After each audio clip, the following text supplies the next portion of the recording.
2-time Be Wiser Ducati boss, Paul Byrne. Surely you must be confident coming into this year, looking for another title.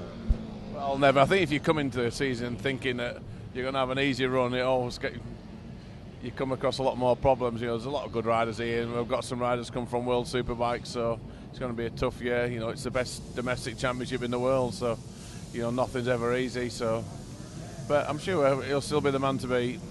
You were away across in Spain. You didn't go to the official BSB test with everybody else. You guys decided to go and do a little private test. And how did that go for you? Yeah, that's all right. We didn't go to the BSB test. That's a little bit of a measuring competition there, so we tend to stay away from that. Excuse my pun, but it's not about chest pumping. We're here to do a job and to win the British Superbike Championship again for us and for Ducati and our sponsors. Yeah, last year we were lucky enough to have Ernesto Marinelli at Knockhill for the Knockhill BSB round. Are we going to see any other high-profile Ducati guys over? I'm not too sure about that, about any other high-profile ones. I think you're very lucky to get Ernesto there, but great circuit. Knockhill has a great fan base, so I certainly look forward to going there every year. Listen, Paul, thank you very much. The best of luck today.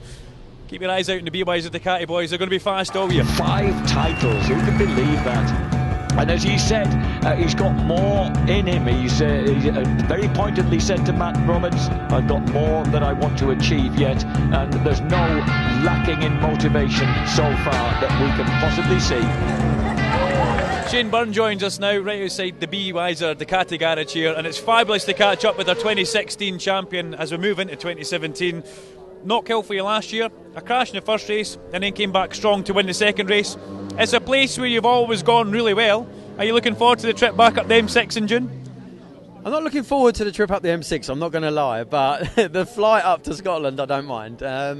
Knockhill's a great little track, and you know what, because you guys get one sort of shot at it for the year, there's always like a great crowd, and a really, really knowledgeable crowd and a really, really supportive crowd at that as well. And it's perhaps not the biggest of tracks, it's not the longest of tracks, it's not the most straightforward of tracks, but it's a challenging track, and I think that's what that's what gets you.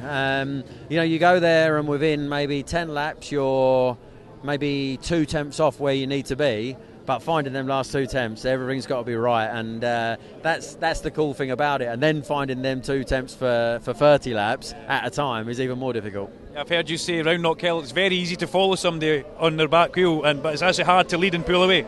It is, yeah. I mean, if you've got a really, really good rhythm, you can sometimes slip away, especially in iffy conditions and what have you. But it's certainly a lot easier to sit on the leader's wheel and think, you know what, you do the work for a bit, and I'll just kind of hang in here and stay comfortable, and then sort of try and make a move towards the end of the race. Josh Brooks is back in the championship. Last time he was in the championship, you and him definitely locked horns. Your thoughts on Josh coming back?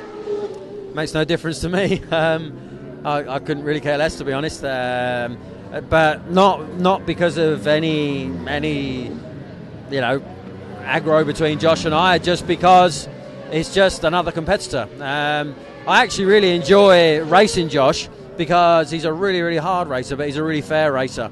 And you take a race against Josh Brooks all day long over some of your rivals who are pretty keen to try and push you out of the track or make sort of stupid moves and stuff. Josh doesn't tend to do that, so yeah, I like racing him. But me worrying or focusing and thinking about the fact that he's back is going to do nothing for my campaign this year. So I'll stick to concentrating on myself. Very good. One last question for the fans who are coming to Knockhill to spectate for the round in June, 18th of June. Where's the best place for them to watch Knockhill? You know what? The great thing about Knockhill is there's not really a bad place to watch, is there?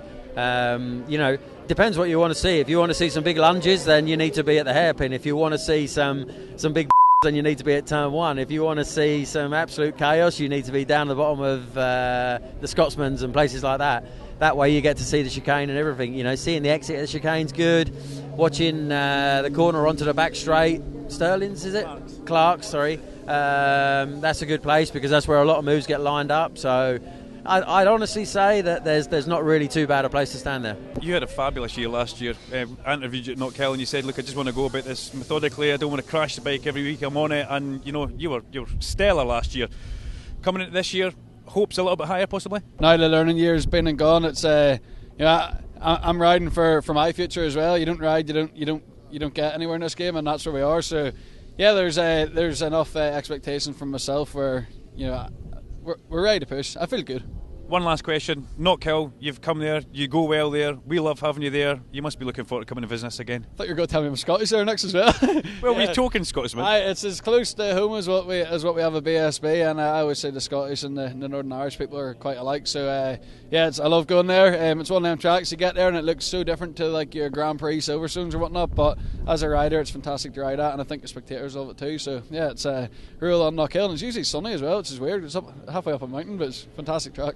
Glenn, good luck. Full gas. Cheers, mate. Thank you. Thanks.